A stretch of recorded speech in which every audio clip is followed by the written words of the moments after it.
바라크, 오늘도 하나님의 은혜로 오늘 하루도 주님과 함께 동행함을 감사한 마음을 든다. 어젯밤에는 꿈을 꿨는데 나의 가장 가까운 분이 돌아가신 것이다. 꿈에서 참 많이 괴로워하고 안타까웠다. 그래서 일어나서 생각해 보니 한 영혼이라도 내가 살아있을 때 그 나의 소중한 가족이 이 땅에 있을 때 주님의 자녀로 살게 해야지라는 그 강한 마음이 더 들었다.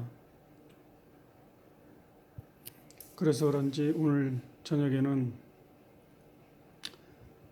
형님이자 손님이시면서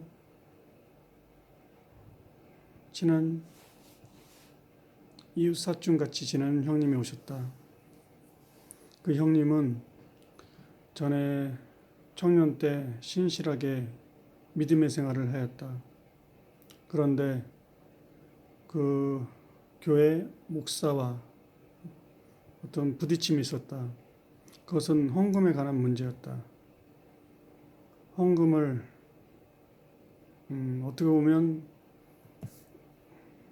강요를 받았고 거기에 대해서 부담을 느껴서 믿음의 생활을 그만뒀다고 한다. 그전에는 예수 제자 훈련도 받고 정말 신실하게 살았던 것이다.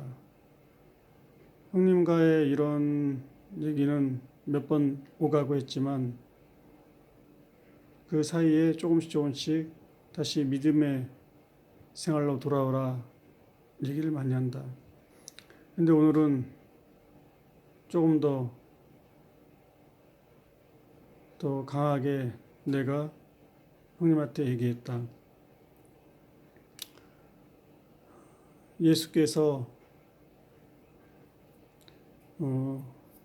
헌금을 넣는 한 가부에 대해서 얘기를 했다. 여기서 보면 마가복음 12장 42절로 44절에 말씀이 있었다. 가부가 두 드렙돈 곧 한 고란트를 넣었다. 그때 예수는 이걸 보시고 가부는 가난한 중에 자기의 모든 소유를 곧 생활비 전부를 넣었다. 이런 표현을 했다. 이것은 부자들은 많이 넣었지만 그 생활비 부자에 있는 돈을 어떻게 보면 일부의 돈일 수 있다. 그렇지만 교회에서 보면 많은 돈일 수도 있고, 근데 예수님의 입장에서 보면 자기 마음이 중요한 것이다. 자기가 가난하든 부자든 간에 정말 하나님에게 헌금 11조를 드리는 마음이 진실한지 아닌지가 중요한 것이다. 그래서 나는 이 얘기를 빗대어서 형님에게 얘기했다.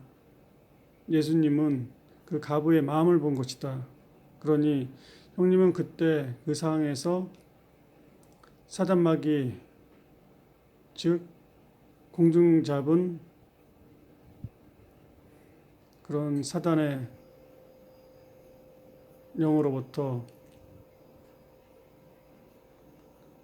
어려움을 당한 것이라고, 그때 이겨내고 사람이 아니라 사람 즉 목사님을 눈치를 보는 것이 아니라 하나님의 말씀을 더 묵상해서 그것을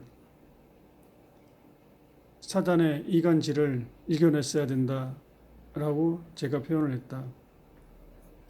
그런데 형님에게 어떻게 받아들일지 모른다. 그러나 만날 때마다 많이는 얘기하지 않지만 거의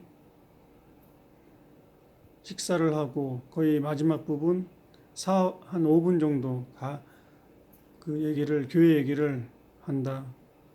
형님도 마음속에 깊은 마음속에서는 다시 교회에 나가고 싶고 예수님 하나님의 자녀로 살기를 원하는 심령이 있을 거라고 생각이 든다. 하나님 아버지 감사합니다. 오늘도 청군에게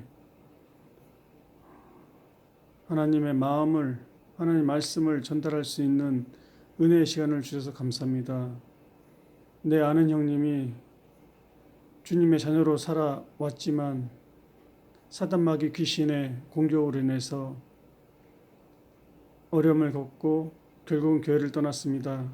하나님 아버지 은혜로 다시 이 형님이 주님의 자녀로 돌아올 수 있게끔 은혜를 주시옵고 또한 이 가족, 형님으로 인해서 그 가족 또한 나머지 가족도 다 주님의 자녀로 돌아올 수 있는 은혜를 주시옵소서. 감사합니다. 이 모든 말씀 살아계신 하나님 예수 그리스도 이름으로 기도드렸습니다. 아멘.